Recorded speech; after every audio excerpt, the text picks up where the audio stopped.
warahmatullahi wabarakatuh. Anak-anak semua, siswa SMP Kota Padang yang berbahagia, yang dirahmati Allah. Ini kita jumpa lagi dalam pembelajaran PPKN, Pendidikan Pancasila dan Kewarganegaraan. Ibu yakin dan percaya kalian semuanya sudah belajar materi kita minggu yang lalu. Hari ini kita akan melanjutkan materi tersebut. Ibu berharap kalian tetap semangat belajar walaupun kita tidak langsung bertemu muka dengan guru-guru. Sebelum belajar, kita berdoa terlebih dahulu sesuai dengan agama kita masing-masing. Bismillah. Bismillahirrahmanirrahim.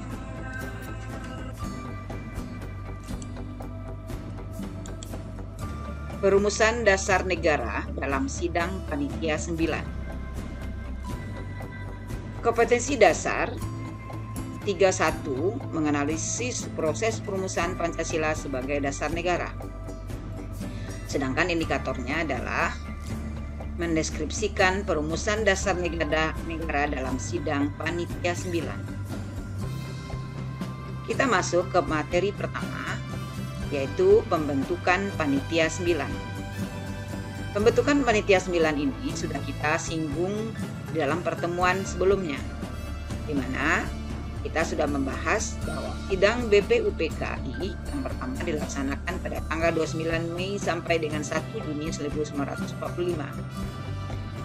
Di antara sidang BPUPKI yang pertama dan sidang kedua BPUPKI dibentuklah panitia kecil yang beranggotakan 8 orang yang terkenal dengan panitia 8. Panitia kecil ini terdiri dari 6 orang wakil golongan kebangsaan dan hanya 2 orang wakil golongan Islam, yang dalam hal ini pimpinannya adalah Insinyur Soekarno. Panitia kecil ini, panitia 8 ini bertugas mengumpulkan usul-usul para anggota yang akan dibahas pada masa sidang berikutnya pada tanggal 10 sampai 17 Juli 1945. Anggota panitia kecil ini juga sudah kita singgung minggu yang lalu. Dari golongan kebangsaan ada 6 orang, sedangkan dari golongan Islam hanya 2 orang.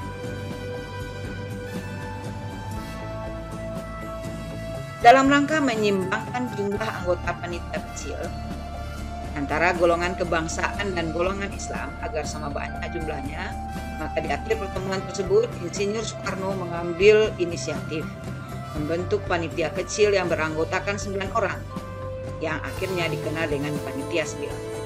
Nah, kita lihat anggota-anggotanya. Golongan kebangsaan ada sekitar 5 orang dan golongan Islam 4 orang. Nah, kita lihat anggotanya. Soekarno tetap jadi ketua, ada Muhammad Hatta, Muhammad Yamin, A.A. Naramis, dan Subarno. Itu dari golongan Islam, dari golongan kebangsaan. Sedangkan dari golongan Islam ada Kiai Haji Wahid Hasim, Kiai Haji Bahar Muzakir, Abu Salim, Abi Kusno, Cokro Sujoso. Nah, ini sudah seimbang kan? 5 dari golongan kebangsaan dan 4 dari golongan Islam. Anggota panitia 9, nah kita lihat fotonya. Ini ada 8 orang dan pimpinannya adalah Insinyur Soekarno.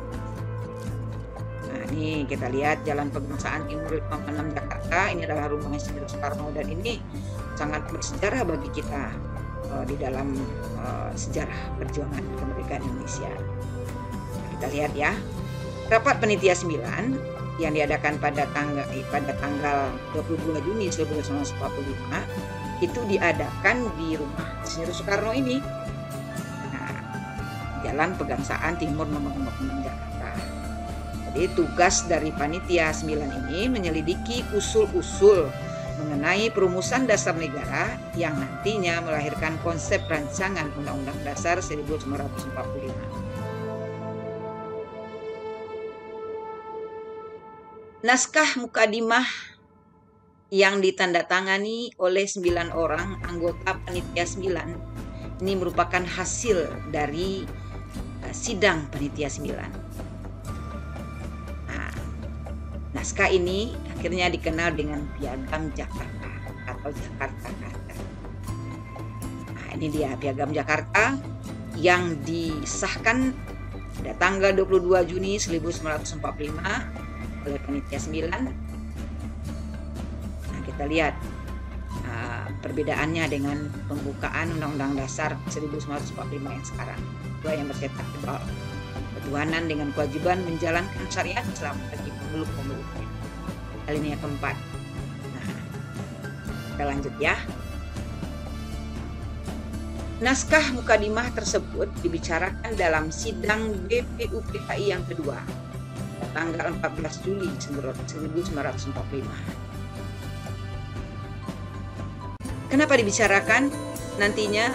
Karena 5 sila yang terdapat dalam alinea keempat Piagam Jakarta itu ternyata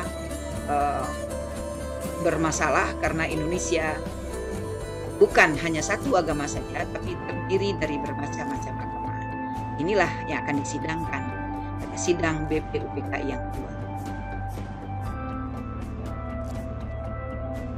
Perubahan rumusan dasar negara yang terdapat dalam alinea keempat Piagam Jakarta itu dilatar belakangi seperti yang Ibu katakan tadi, karena negara Indonesia terdiri dari bermacam-macam agama. Tentu tujuan perubahan itu agar persatuan dan kesatuan bangsa yang kita idam-idamkan pada saat itu akan terwujud dengan baik, tanpa ada satu masalah pun, terutama masalah perbedaan.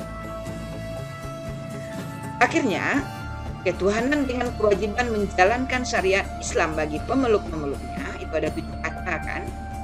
Nah, dengan kewajiban menjalankan syariat Islam bagi pemeluk-pemeluknya, itu akhirnya diganti dan didapatlah kesepakatan penggantinya adalah ketuhanan yang Maha Esa. Inilah wujud toleransi, wujud peduli demi persatuan dan kesatuan bangsa yang terjadi pada saat itu. NKRI sebuah rumah yang dasar dan fondamennya adalah Pancasila. Kita inginkan Pancasila ini kuat tanpa adanya perseteruan, tanpa adanya perbedaan yang akhirnya menimbulkan perpecahan.